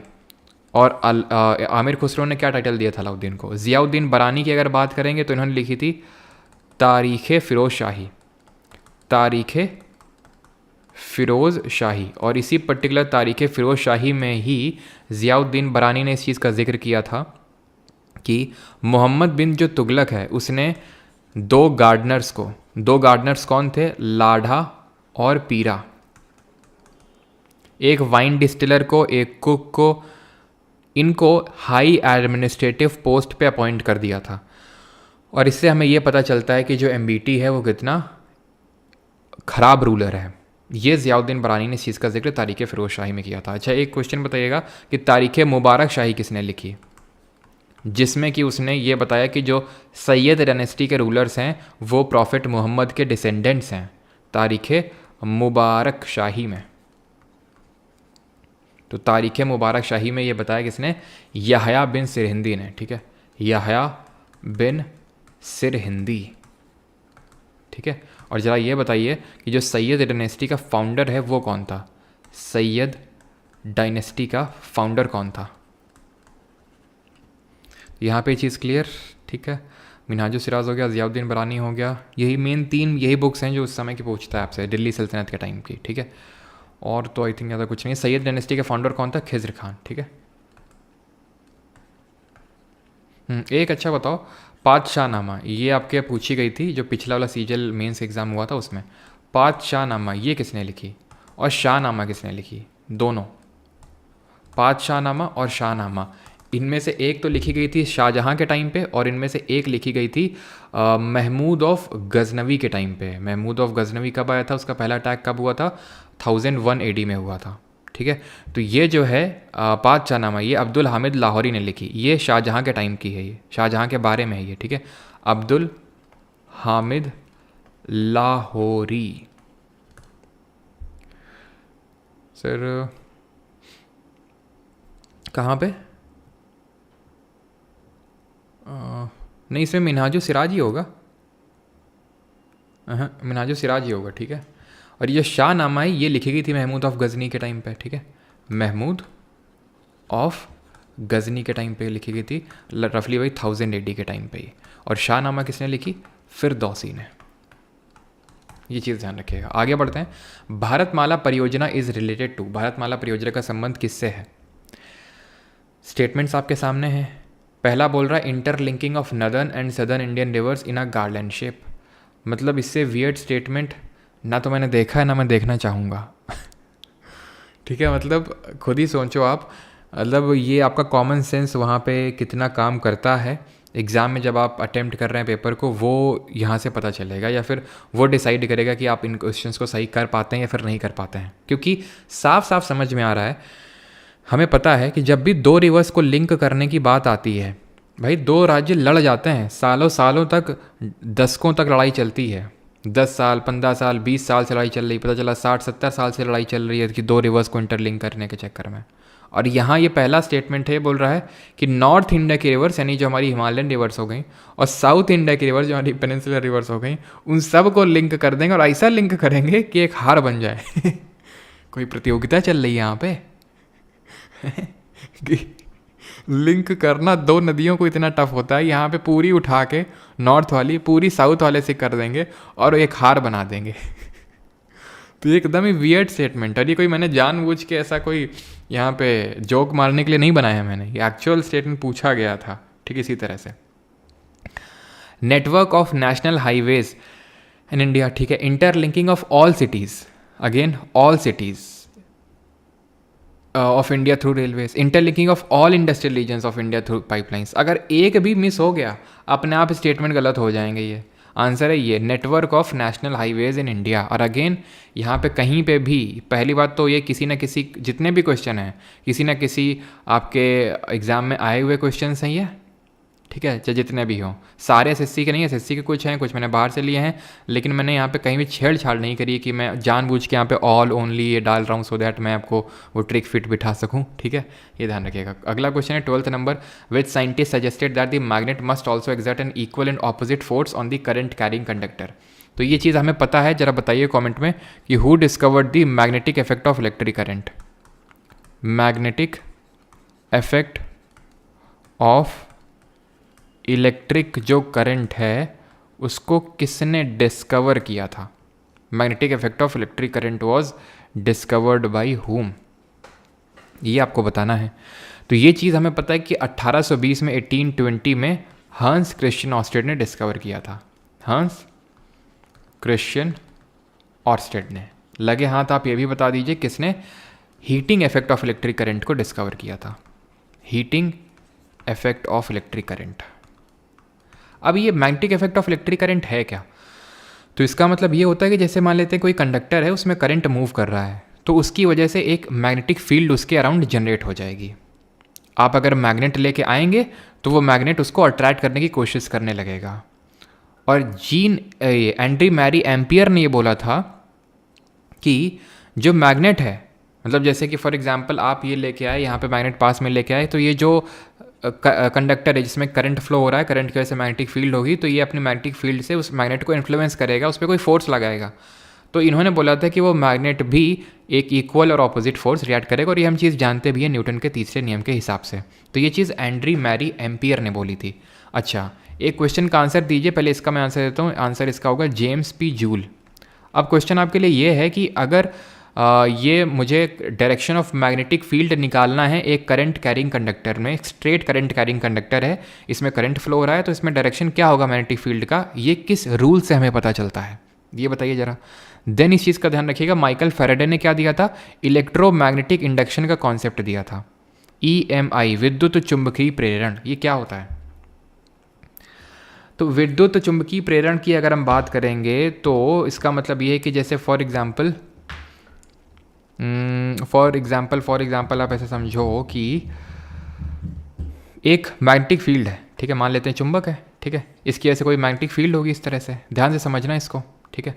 पहली बात, इसका आंसर क्या होगा, राइट हैंड थंब रूल होगा, ठीक है, राइट हैंड थंब रूल होगा, जिससे कि स्ट्रेट करंट कैरिंग कंडक्टर में जैसे ऊपर है तो इस तरह से आप अपनी उंगलियों को फोल्ड करेंगे, अंगूठा ऊपर की तरफ रखेंगे और इस तरह से आप फोल्ड करेंगे, और नीचे जा रहा है तो आप अंगूठे को नीचे रखेंगे और देन अपनी उंगलियों को फोल्ड करेंगे, तो ये मैग्नेटिक फील्ड है। अब इलेक्ट्रोमैग्नेटिक इंडक्शन कॉन्सेप्ट ये कहता है कि अगर हम कोई कंडक्टर यहाँ पे लाते हैं, ठीक है, एकदम से अगर कंडक्टर को लाएंगे तो उसमें करंट दौड़ जाएगी, उसको रोक देंगे, कंडक्टर को वहीं पे खड़ा कर देंगे तो करंट रुक जाएगी, करंट कुछ नहीं फ्लो होगी। फिर अगर एकदम से इसको निकालेंगे फिर से करंट फ्लो होगी थोड़े टाइम के लिए। ऐसा क्यों? इसके पीछे हमें फिर ये पता चला कि जब भी एक चेंजिंग मैग्नेटिक फील्ड होती है, मैग्नेटिक फील्ड जब चेंज हो रही होती है तो करंट इंड्यूस हो जाता है इस कंडक्टर में। या तो आप कंडक्टर को वहीं पर रखिए, इस मैग्नेट को आगे पीछे करिए, तो मैग्नेटिक फील्ड की जो इंटेंसिटी वो चेंज होगी, उसकी वजह से इसमें करंट दौड़ेगा। ये होता है इलेक्ट्रोमैग्नेटिक इंडक्शन, यानी कि उसमें एक हम बोल सकते हैं कि EMF इंड्यूस होगा, और ये जो चीज़ है कि जो करंट है उसका डायरेक्शन क्या होगा, वो राइट हैंड, फ्लेमिंग का राइट हैंड रूल्स हमें पता चलता है। ध्यान रखना, फ्लेमिंग के भी 2 राइट हैंड रूल थे। फ्लेमिंग जी का एक था लेफ्ट हैंड रूल और एक था राइट हैंड रूल। तो ये जो चीज़ मैंने बताई, इलेक्ट्रोमैग्नेटिक इंडक्शन वाला कॉन्सेप्ट बताया कि एक चेंजिंग मैग्नेटिक फील्ड में अगर आप किसी कंडक्टर को ले जाएंगे तो उसमें करंट इंड्यूस होगी, तो वो चीज़ जो है हमें पता चली फ्लेमिंग के राइट हैंड रूल से। तो फ्लेमिंग का राइट हैंड रूल हमें क्या बताता है, इंड्यूस्ड करंट का डायरेक्शन क्या होगा जब किसी कंडक्टर को एक मैग्नेटिक फील्ड में मूव करते हैं। लेफ्ट हैंड रूल से क्या पता चलता है, तो इससे हमें पता चलता है फोर्स का डायरेक्शन। डायरेक्शन ऑफ फोर्स जब किसी करंट कैरिंग कंडक्टर, यानी एक ऐसा कंडक्टर जिसमें पहले से करंट है, जब उसको एक मैग्नेटिक फील्ड में लेके जाएंगे ना तो वो उसको धक्का मारेगी, फोर्स लगाएगी उस पर। क्यों? क्योंकि वो करंट कैरिंग कंडक्टर में कुछ मैग्नेटिक फील्ड होगी, तो वो मैग्नेटिक फील्ड एक दूसरे से जब इंटरैक्ट करेंगे तो धक्का मारेंगे, तो वो फोर्स का डायरेक्शन क्या होगा वो फ्लेमिंग के लेफ्ट हैंड रूल से हमें पता चलता है। तो फ्लेमिंग जी ने ही बोला था कि आप अपनी जो थंब है, जो 4 फिंगर है और जो मिडिल फिंगर है, उनको 90 डिग्री की डायरेक्शन में रखिए। जैसे ये आपका थंब हो गया, ये 4 फिंगर हो गई और आपका ये मिडिल फिंगर हो गया, तो तीनों 90 डिग्री की डायरेक्शन में होने चाहिए। और जब तीनों को ऐसे आप रखते हो तो यहाँ पे हमें ऐसे मैंने आपको बताया था फादर, मदर और चाइल्ड। फादर से हो जाएगा आपका फोर्स या फिर डायरेक्शन ऑफ मोशन, मदर से हो जाएगा आपका मैग्नेटिक फील्ड, और चिल्ड्रन से हो जाएगा करंट। तो जब यहाँ पे करंट निकालना होता है तो हमें कौन बताता है? Middle finger. जब फोर्स हमें निकालना होता है तो ये थंब बताता है। तो फ्लेमिंग का लेफ्ट हैंड रूल, फ्लेमिंग का right hand rule, right hand thumb rule, ये सब आपको पता होना चाहिए। माइकल फेराडे ने EMI का कॉन्सेप्ट दिया था, जेम्स जूल ने heating effect of electric current दिया था, और हंस क्रिश्चियन ऑस्टेड ने 1820 में magnetic effect of electric current दिया था। जो फ्लेमिंग का लेफ्ट हैंड रूल है, इसी पे हमारा कौन काम करता है? इसी पे हमारी काम करती है मोटर। ठीक है, मोटर इसी कॉन्सेप्ट पे काम करती है।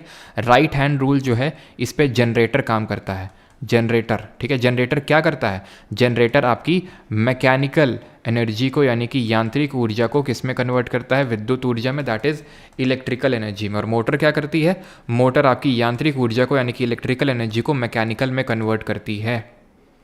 ठीक है, ये लेफ्ट हैंड रूल पे बेस्ड है। और फ्लेमिंग का जो जनरेटर करता है वही आपका डायनमो भी वही आपका काम जो है परफॉर्म करता है। आगे बढ़ते हैं। With reference to India's desert national park, which of the following statements are correct? Desert जो national park है उसके रिस्पेक्ट में कौन सा स्टेटमेंट सही है? It is spread over 2 districts. There is no human habitation inside the park. और तीसरा it is one of the natural habitats of Great Indian Bustard. हाथ का सही इस्तेमाल। हाँ, तो भाई तुम लोग हाथ का अपना गलत इस्तेमाल करते हो। तुमने फ्लेमिंग जी जो थे वो अपने हाथ का सही इस्तेमाल करते थे। ठीक है, तो कुछ सीखो उनसे कि भाई लेफ्ट हैंड रूल को कैसे यूज़ करना है, राइट का कैसे यूज़ करना है। तुम्हारा तो बस क्या है, हैं? हाथ से बस वही रील्स स्क्रॉल करते रहते हो दिन में, और रात में भी रील्स स्क्रॉल करते रहते हो हाथ से अंगूठे का यूज़ करके। राइट हैंड, ये नहीं कि राइट हैंड थंब रूल का इस्तेमाल करके कुछ निकाल दो, हैं? राइट हैंड थंब रूल, या फिर फ्लेमिंग के लेफ्ट हैंड की तरह, फिर राइट हैंड की तरह ना। आगे बढ़ते हैं। तो ये डेजर्ट नेशनल पार्क है, कहाँ पे? राजस्थान में। तो 2 डिस्ट्रिक्ट में, हमें नहीं पता 2 में कि नहीं है। There is no human habitation inside the park, यानी कि कोई भी ह्यूमन हैबिटेशन है ही नहीं। भाई ये स्टेटमेंट कैसे सही हो सकता है? खुद ही सोचिए आप। पहली बात तो देयर इज़ नो, मैंने बताया था ना, no, not, never, none, always, any. ठीक है, देखते ही एकदम सकते में आ जाना है। एक्सट्रीम कीवर्ड, यानी कोई ह्यूमन हैबिटेशन का मतलब है कि यहाँ पे कोई मानव निवास है ही नहीं। मतलब पूरे डेजर्ट नेशनल पार्क में। सोचो अगर अभी मैं जाके एक वहाँ पे कुटिया रख लूँ और वहाँ पे ऐसे मैं रहने टाइप लगूँ, ये स्टेटमेंट गलत हो जाएगा। अगर कोई भी रह रहा होगा, जरा सा भी ह्यूमन हैबिटेशन होगा।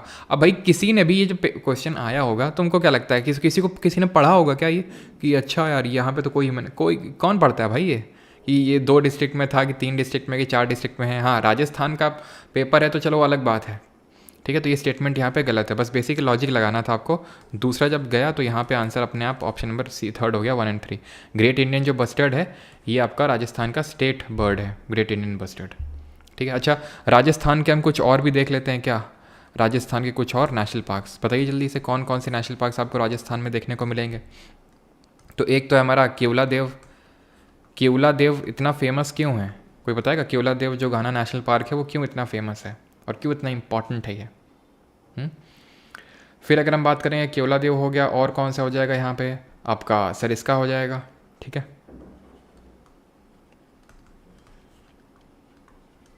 और कौन सा हो जाएगा यहाँ पे? डेजर्ट हो गया है, सरिस्का हो गया है। तो केवला देव ध्यान रखना, ये आपका जो मॉन्ट्रेक्स रिकॉर्ड है उसमें मेंशन्ड है ये। मॉन्ट्रेक्स रिकॉर्ड क्या है? तो जो भी हमारे रामसार साइट्स हैं, रामसार साइट में जो वेटलैंड्स हैं, तो उनमें से जो बहुत ही ज़्यादा अपना लॉस नोटिस किए हैं तो उनको अलग से एक रिकॉर्ड मेंशन किया जाता है जिसको मॉन्ट्रेक्स रिकॉर्ड बोलते हैं। तो इस वजह से वो उसमें लिस्टेड है। इंडिया से 2 हैं, केवला देव है और आपका लोकटक जो लेक है मणिपुर का वो है। ठीक है, और आपका यहाँ पे रणथंभौर हो जाएगा। ठीक है, रणथंभौर हो जाएगा आपका, ये चीज़ ध्यान रखिएगा। क्लियर, आगे बढ़ते हैं। देव सिंह लिख रहे हैं जल्दापारा। जल्दापारा यहाँ थोड़ी ना है, वेस्ट बंगाल में है वो। ठीक है, वेस्ट बंगाल में। हमने किस तरह से याद किए थे वेस्ट बंगाल की? जल की रानी थी कौन? Nora Fatehi. तो न्योरा वैली नेशनल पार्क, जल की रानी जलदापारा बड़ी सुंदर है, सुंदरबन नेशनल पार्क, और बॉक्सिंग करती हैं बुक्सा टाइगर रिजर्व हो गया। ठीक है, तो ये हमने पढ़े थे। In which year was the estimate committee constituted for the first time? सबसे पहली बार प्राकलन समिति कब बनी थी? तो ये हमारी क्या है, ये आपका SSC सीजीएल 2022 में पूछा गया सवाल है आपका, ये सेम क्वेश्चन पूछा गया था ये।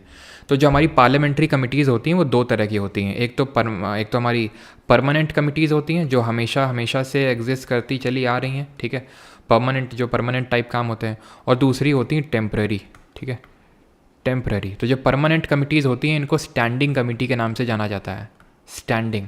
और जो टेम्पररी कमिटीज़ होती हैं इनको एडहॉक कमेटी के नाम से जाना जाता है। जो परमानेंट कमिटीज़ हैं इसमें भी आपकी कई सारी कमिटीज़ होती हैं, जैसे कि फाइनेंशियल कमिटीज़। तो परमानेंट यानी स्टैंडिंग फाइनेंशियल कमिटीज़ में हमें 3 कमिटीज़ के नाम पढ़ने होते हैं। वो 3 कमिटीज़ यहाँ पे मैं लिखता हूँ और उनके बारे में देखते हैं चीज़ें। एक तो है हमारी public account committee, public accounts committee. दूसरी है यहाँ पे एस्टिमेट्स कमेटी, ठीक है, एस्टिमेट्स कमेटी। और तीसरी है committee on public undertakings, committee on public undertaking. अभी जो तीनों कमिटीज़ हैं ध्यान से सुनिएगा, इनमें कुछ सिमिलैरिटीज़ हैं और कुछ डिफरेंसेस हैं। सिमिलैरिटी क्या है?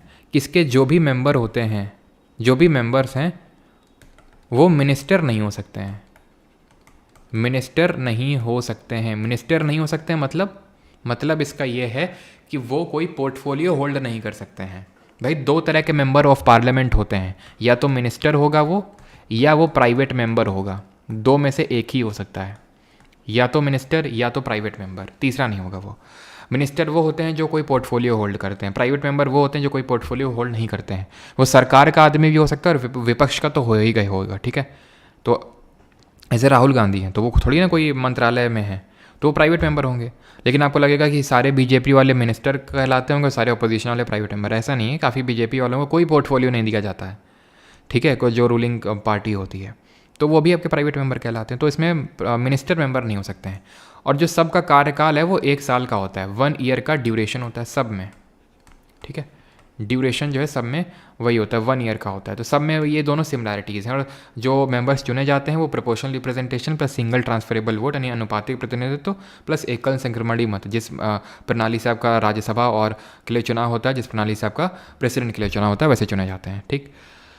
अब डिफरेंसेस क्या हैं? तो जो पब्लिक अकाउंट कमेटी है, और इक्का दुक्का मतलब एक डिफरेंस है, फिर आप सिमिलैरिटी समझ लो कि पब्लिक अकाउंट कमेटी में टोटल 22 मेंबर होते हैं, 22 सदस्य होते हैं। और कमेटी ऑन पब्लिक अंडरटेकिंग्स में भी 22 सदस्य होते हैं। 15 आते हैं लोकसभा से, 7 आते हैं राज्यसभा से। सेम यहाँ पे भी है पब्लिक अंडरटेकिंग में। पब्लिक अकाउंट कमेटी को बनाया गया था गवर्नमेंट ऑफ इंडिया एक्ट जो था, भारत सरकार अधिनियम 1919 का, उसके बेसिस पे इसको बनाया गया था। कब कॉन्स्टिट्यूट किया गया था? 1921 में इसको कॉन्स्टिट्यूट किया गया था, इसका गठन किया गया था। एस्टिमेट कमेटी की अगर बात करें तो इसको कॉन्स्टिट्यूट किया गया था प्राक्कलन समिति को जॉन मथाई कमेटी के रिकमेंडेशन पे। अच्छा, इसमें मेंबर कितने होते हैं? तो 30 मेंबर होते हैं, सबसे ज़्यादा इसी में होते हैं। एंड ऑल फ्रॉम लोकसभा, सारे ही लोकसभा से आते हैं, कोई इसमें राज्यसभा का मेंबर होता ही नहीं है।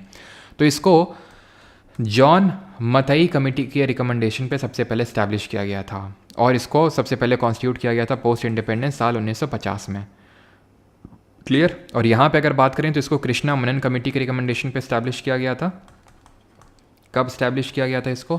कृष्णा मनन कमेटी के रिकमेंडेशन पे तो 1964 1964 के टाइम पे इसको जो है इस्टेब्लिश किया गया था, जो आपकी ये कमेटी है। कौन सी? Committee on public undertakings.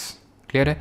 और पब्लिक अकाउंट कमेटी का गाइड एंड फिलोसोफर किसको बोलते हैं? Who is called as guide and philosopher of public account committee. तो यहाँ पे सही आंसर क्या हो जाएगा? 1950, option number B will be the correct answer. तो गाइड एंड फिलोसोफर हम बोलते हैं controller and auditor general CAG को। And the last question is this, which of the following structure is not found in prokaryote. निम्नलिखित में से कौन सी संरचना प्रोकैरियोट में नहीं पाई जाती है? Nuclear envelope, cell membrane, ribosome या फिर सेल वॉल। तो कौन सी प्रोकैरियोट में नहीं होती है? तो 2 तरह की सेल होती हैं। कैरियोट का मतलब होता है न्यूक्लियस, प्रो का मतलब होता है एक तरह से प्राइमल, प्राइमल का मतलब ये बहुत पहले से हैं ये, और उतना डेवलप नहीं हुआ है इनका सेल अभी तक, उतना उसी प्राइमरी फॉर्म में ही है, उतना डेवलप नहीं हुआ है इनका फॉर्म। यानी कि यहाँ पे आपको वेल डिफाइंड न्यूक्लियर रीजन नहीं देखने को मिलेगा, या फिर आप बोल सकते हो न्यूक्लियस देखने को नहीं मिलेगा, या फिर वेल डिफाइंड न्यूक्लियर रीजन देखने को नहीं मिलेगा, और इसमें बहुत सारे सेल ऑर्गेनल्स भी नहीं देखने को मिलते हैं हमें। ठीक, तो कौन सा नहीं है प्रोकैरियोट में? तो भाई न्यूक्लियर एनवेलप नहीं है। न्यूक्लियर एनवेलप से हमें पता चल जाता है ये इस तरह से कि हाँ ये न्यूक्लियस है, न्यूक्लियर रीजन है, और ये आपका एक्सटर्नल न्यूक्लियर रीजन है। ठीक है, सेल मेम्ब्रेन की अगर बात करें तो कोशिका झिल्ली बोलते हैं, सेल की आउटर मेम्ब्रेन होती है ये। किसकी बनी होती है ये? तो ये प्रोटीन और लिपिड की बनी होती है। किस तरह के लिपिड होते हैं? फॉस्फोलिपिड होते हैं। प्रोटीन और लिपिड से बनी होती है। फॉस्फोलिपिड होता है, 50% प्रोटीन होता है, 50% इसमें रफली लिपिड होता है। सेल मेम्ब्रेन की अगर बात करें तो ये आउटर कवरिंग होती है एनिमल सेल की, सब में नहीं, बाकियों में अगर हम बात करें जैसे प्लांट्स में, फंगस में, बैक्टीरिया में, तो वहाँ पे एक एक्स्ट्रा लेयर देखने को मिलती है जिसको हम सेल वॉल यानी कोशिका भित्ति बोलते हैं। प्लांट्स में किसकी बनी होती है? प्लांट्स में ये बनी होती है सेल्यूलोस की। फंगस में एक कॉम्प्लेक्स सुगर होती है, काइटिन या चिटिन, उसकी बनी होती है, जिसका एक्सोस्केलेटन जो होता है किसका? ऑर्थ्रोपोडा जो एक फाइलम होता है, तो उसका जो एक्सोस्केलेटन बना होता है वो भी किसका बना होता है? इसी का बना होता है, चिटिन का। बैक्टीरिया जो है ये पेप्टिन की सेल वॉल बनी होती है, या फिर इसी को बोलते हैं पेप्टिडोग्लाइकन। और इसको जो आउटर लेयर होती है यानी सेल वॉल की जो कवरिंग होती है वो जो है बनी होती है ग्लाइकोकैलिक्स, जो एक तरह की स्लाइम लेयर होती है। Glycocalyx which is a kind of slime layer. इतनी बात समझ आती है आपको? ठीक है, सेल वॉल। और ज़रा कमेंट में ये बताइए कि किसने सेल की डिस्कवरी करी थी? Who discovered the cell and who gave the cell theory? कोशिका सिद्धांत किसने दिया था और कोशिका की खोज किसने करी थी? प्रोकैरियोट और यूकैरियोट में अंतर समझ लेते हैं। तो ये देखिए आपका पूरा सेल का स्ट्रक्चर है। यहाँ पे आपको न्यूक्लियस देखने को मिल रहा है, ये आप तुरंत देख के बता सकते हैं कि सर ये न्यूक्लियस है, उसके अंदर ये न्यूक्लियोलस प्रेजेंट है। ठीक है, यहाँ पे आपको लाइजोसोम है, यहाँ पे आपको गोल्गी अपरेटस है, माइटोकॉन्ड्रिया है, सब कुछ है। तो ये आपकी एक यूकैरियोटिक सेल है। यूकैरियोटिक का मतलब होता है, यू का मतलब होता है ट्रू, और कैरियोट का मतलब होता है न्यूक्लियस, यानी इसमें ट्रू न्यूक्लियस आपको देखने को मिलता है। प्रोकैरियोट में नहीं होगा। क्लियर है? अब प्रोकैरियोट में कौन आते हैं हमारे? तो जैसे बैक्टीरिया हो गए, ब्लू ग्रीन एल्गे जैसे साइनोबैक्टीरिया हो गया आपका, तो इनकी सेल उतनी डेवलप हुई नहीं है, यानी इनमें न्यूक्लियस नहीं होगा, इनमें बहुत सारे सेल ऑर्गेनल्स नहीं होंगे। Cell organelles such as plastid, mitochondria, Golgi body सब एब्सेंट होते हैं। तो कॉमन क्या होता है? क्या कुछ कॉमन? देखो न्यूक्लियोलस भी एब्सेंट होता है, न्यूक्लियोलस यहाँ पे प्रेजेंट होता है। ठीक है, यहाँ पे तो सब कुछ प्रेजेंट होगा, यहाँ पे एब्सेंट होगा। तो क्या कुछ कॉमन होता है इन दोनों में? बिल्कुल होता है। जैसे सेल मेम्ब्रेन दोनों में होगी भाई, वो तो आपका सेल मेम्ब्रेन तो आउटर कवरिंग ना, सेल वॉल आउटर कवरिंग है ना, जो सेल को स्ट्रक्चर प्रोवाइड कर रहा है, उसको शेप प्रोवाइड कर रहा है, सेल के कंटेंट्स को होल्ड करके रखा हुआ है उसने, है कि नहीं? तो सेल मेम्ब्रेन और सेल वॉल तो होगा ही होगा, और उसके अंदर जो फ्लूइड भरा हुआ है साइटोप्लाज्म वो भी होगा, साइटोप्लाज्म भी होगा, और राइबोसोम भी होता है दोनों में। ये चीज़ ध्यान रखना, प्रो और यू में राइबोसोम इज कॉमन। अच्छा, आपको ये चीज़ पता होगी, मैंने आपको पढ़ाई है कि राइबोसोम बनाता कौन है? तो ये जो न्यूक्लियोलस है ये राइबोसोम बनाता है, और अभी मैंने बताया ये प्रोकैरियोट में तो होता नहीं है, और प्रोकैरियोट में राइबोसोम होता है। लेकिन तो ये पॉसिबल कैसे है फिर कि प्रोकैरियोट में न्यूक्लियोलस तो नहीं है, और जबकि न्यूक्लियोलस ही राइबोसोम बनाता है, और लेकिन प्रोकैरियोट्स में हमें राइबोसोम देखने को मिल रहा है? तो आंसर इसका ये है कि साइटोप्लाज्म, वहाँ पे प्रोकैरियोट सेल में साइटोप्लाज्म ही राइबोसोम बनाता है। राइबोसोम किस लिए इंपॉर्टेंट होता है? राइबोसोम प्रोटीन सिंथेसिस के लिए इंपॉर्टेंट होता है, प्रोटीन का निर्माण करता है ये। डिस्कवरी की अगर हम बात करेंगे तो रॉबर्ट हुक ने करी थी, 1665 में ये डिस्कवरी करी थी। 1665 में किसमें? कॉर्क सेल में, ये डेड सेल थी। और अगर हम बात करें जो एंटनी वॉन लीवेनहॉक हैं, लीवेनहॉक, इन्होंने लिविंग सेल की डिस्कवरी करी थी पॉन्ड वाटर में 1674 में, लिविंग सेल पॉन्ड वाटर में। और इन्होंने ही एल्गे का, शैवाल का स्ट्रक्चर भी दिया था 1674 में। सेल थ्योरी की अगर हम बात करें तो शेल्डन और श्वान ने सेल थ्योरी दी थी। ये चीज़ ध्यान रखना है, कब? 1838 में, 1838 में। और वर्चोव ने भी इस पे रिविजन्स किए थे जो तुम नहीं करते हो। ठीक है, 1858 में। मतलब ये है कि शेल्डन और स्वान ने ये बोला था कि जो भी लिविंग ऑर्गेनिज्म है, हर लिविंग ऑर्गेनिज्म सेल का बना हुआ है। Cell is the fundamental unit of life, ऐसा बोला था शेल्डन और स्वान ने।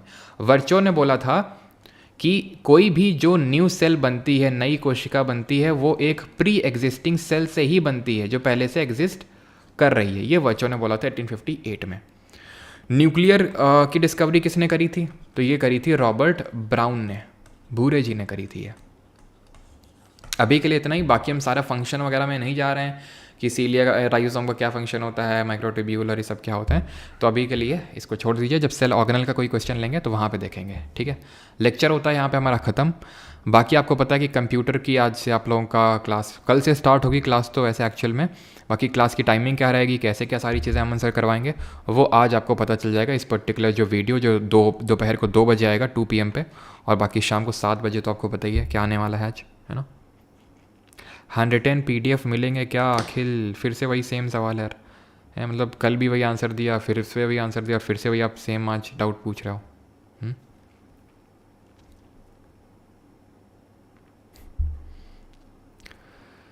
परमार सर का गांव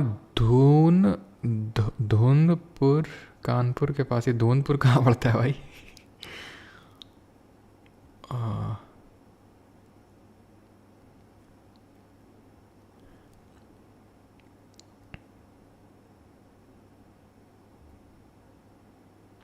7 बजे क्या आ रहा है बताओ भाई, क्या आ रहा है?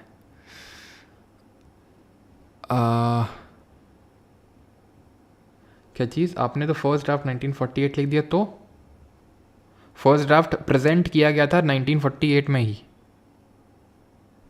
ठीक है। फर्स्ट ड्राफ्ट 1948 में ही प्रेजेंट किया गया था।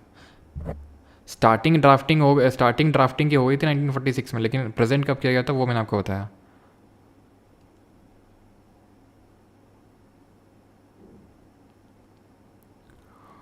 लाइव होगा, लाइव।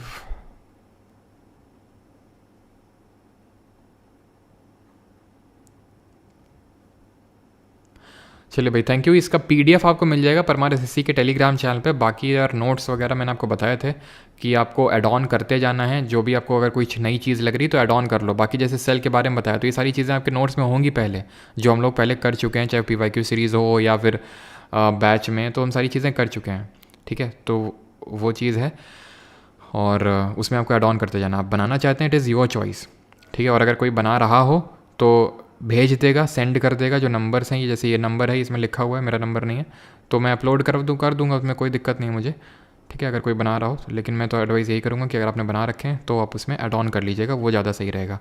पूरा स्क्रैच से मत बनाइएगा, नहीं तो फिर से आपको वही सेम चीज़ का ही मतलब एक अलग चीज़ आपकी बन जाएगी और उसका रिविज़न आपको करना पड़ेगा। उससे बेटर है कि आप प्री एग्जिस्टिंग नोट्स का रिवीजन करें, उसी में ही ऐड ऑन कर लें जहाँ पे नीडेड हो। फिर से पूरे स्क्रैच से नोट्स ना बनाएं, क्योंकि ये मैं ये नहीं बोल रहा हूँ कि 100% इसमें सारी चीज़ें कवर हो जाएंगी। यहाँ पे हम लोग इंपॉर्टेंट चीज़ें कवर करने की कोशिश करेंगे, रिवीजन करेंगे और विजडम गेन करेंगे, ठीक है। तो पुराने वालों में ही करें, ऑलराइट। हाँ, what should I do? Revise PYQ4 और वॉच NTPC PYQ वीडियोज़। किसके लिए है? किस एग्ज़ाम के लिए? सर बहुत अच्छा सेशन था, मज़ा आ गया। अच्छा, फॉरेस्ट यूटी वाला वर्षा शर्मा, फॉरेस्ट सबसे कम है आपका हरियाणा में। स्टेट की बात करें और यूटी की अगर बात करें तो Lakshadweep. Haryana in the case of state और यूटी केस में लक्षद्वीप। चलिए, थैंक यू सभी को, धन्यवाद।